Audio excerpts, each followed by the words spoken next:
Chers téléspectateurs d'Africa 24, merci de nous recevoir chez vous pour ce nouveau numéro de décryptage.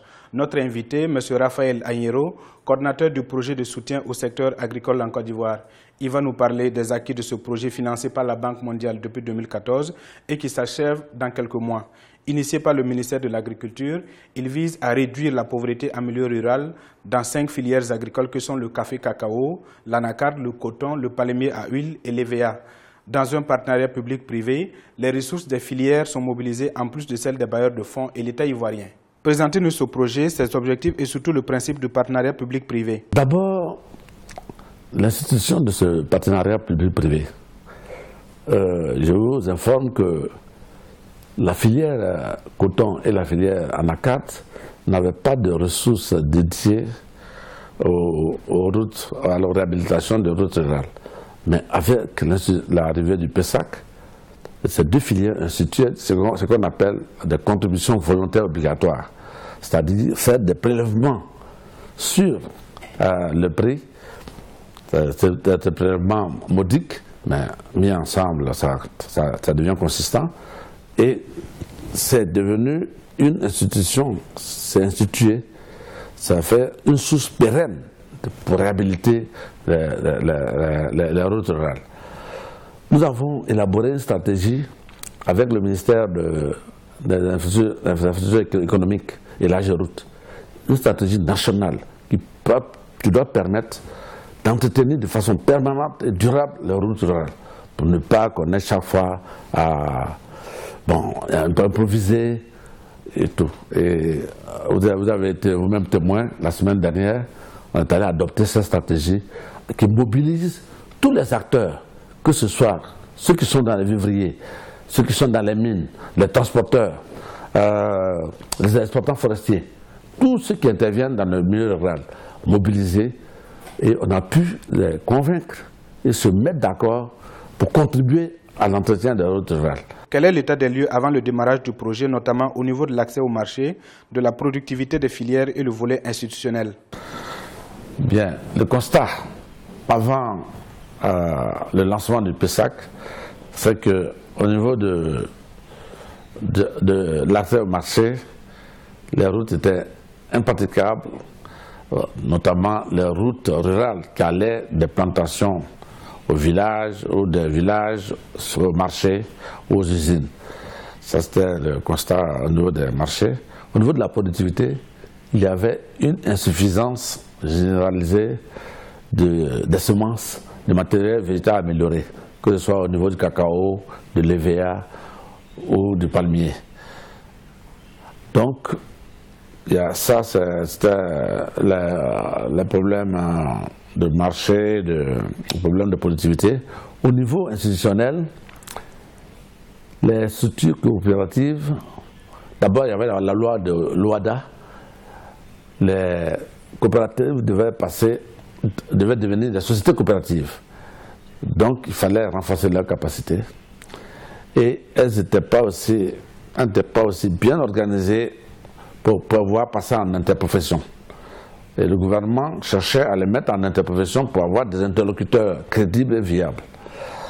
Donc, ce sont toutes ces insuffisances que le gouvernement a voulu aborder, lever à travers le PESAC.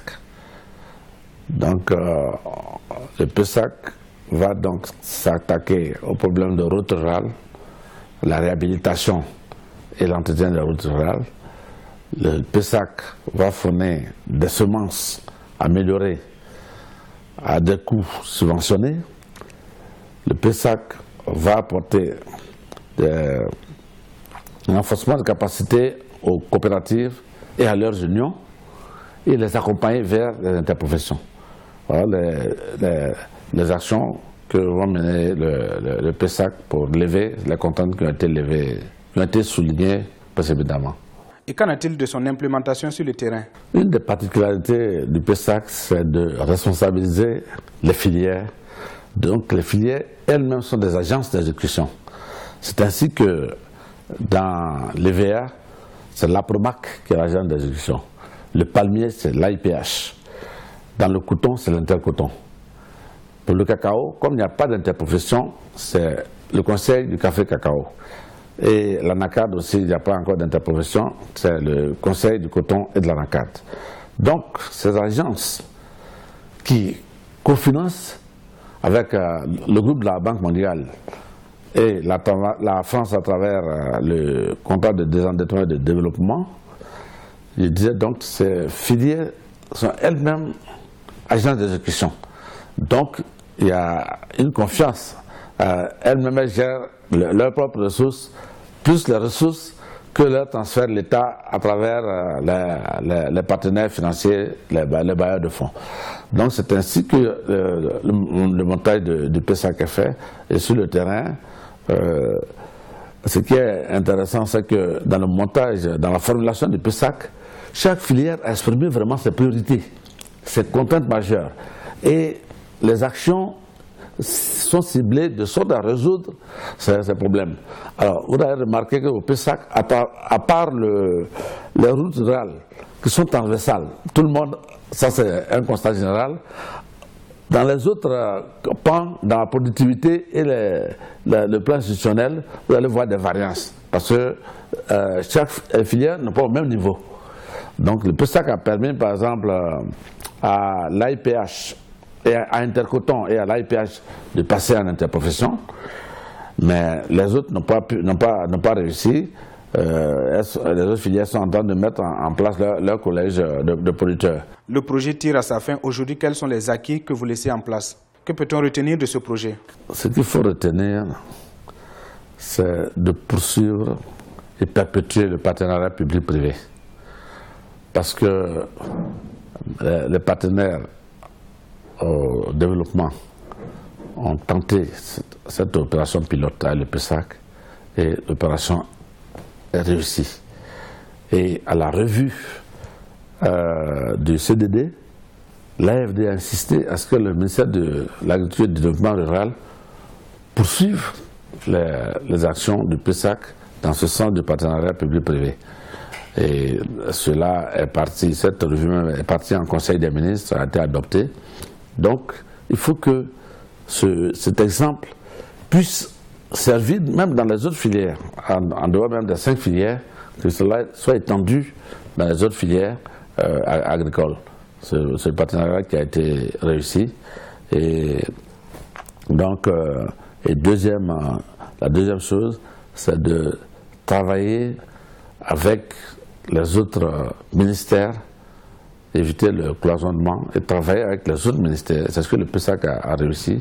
Le PESAC a travaillé avec le ministère des infrastructures économiques et sociales, des infrastructures économiques, le ministère en charge de l'environnement, le ministère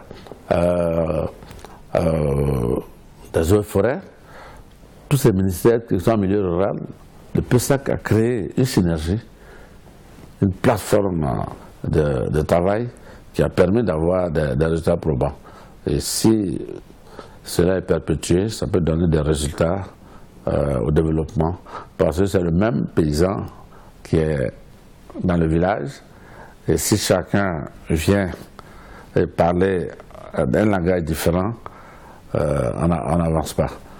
Quand il y a une synergie, une plateforme, les résultats sont plus parlants, plus probants. Et c'est ce que le PESAC a fait.